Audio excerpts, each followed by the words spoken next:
दूध का दूध, पानी का पानी एक मशहूर कहावत है और ऐसे मौक़ों पर सुनी जाती है जब किसी का सच और झूठ खुलकर सामने आ जाए।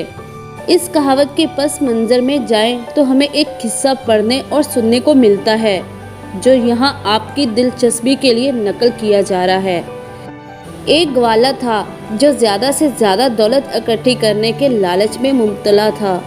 ये पैसे जमा करने के लालच में अंधा हो चुका था। इसके ज़हन में दौलत कमाने का सीधा और आसान तरीका ये आया कि वो दूध में पानी मिलाकर बेचना शुरू करे।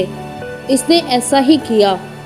शहर में रहकर इसने नाजायज़ तरीके से बहुत जल्द माल बना लिया। जब इसके पानी में अच्छी खासी रकम इकट्ठी हो गई तो वो अपने गांव जाने की तैयारी करने लगा। ग्वाले ने एक रोज़ अपनी रकम एक थैली में डाली और गांव की तरफ चल दिया। इन दिनों शदीद गर्मी पड़ रही थी। पसीना चोटी से एड़ी तक बह रहा था। ग्वाला भी गर्मी की वजह से निढाल था। इसके रास्ते में एक दरिया पड़ा तो इसने नहाने का इरादा किया और रुपयों की थैली एक दरख्त के नीचे रखकर दूसरों की नज़र में आने से छुपाने की गर्ज से इस पर कपड़े डाल दिए। इस तरफ से मुतमईन होने के बाद वो पानी में कूद पड़ा।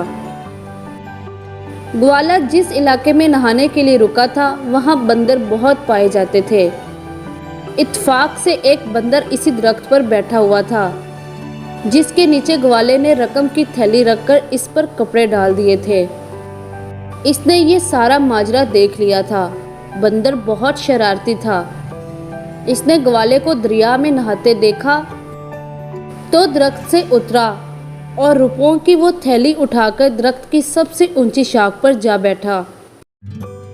ग्वाला पानी से निकला तो इसकी नज़र बंदर पर पड़ी जिसके पास रकम वाली वो थैली थी।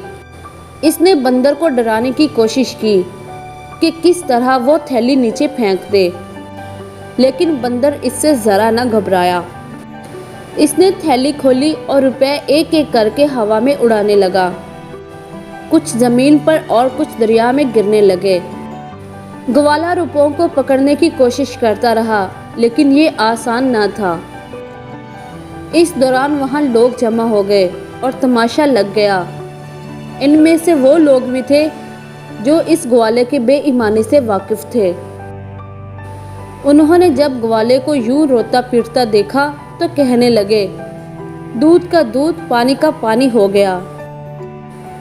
यानी इसने जो पैसे दूध में पानी मिलाकर नाजायज़ तरीके से कमाए थे वो पानी में मिल गए।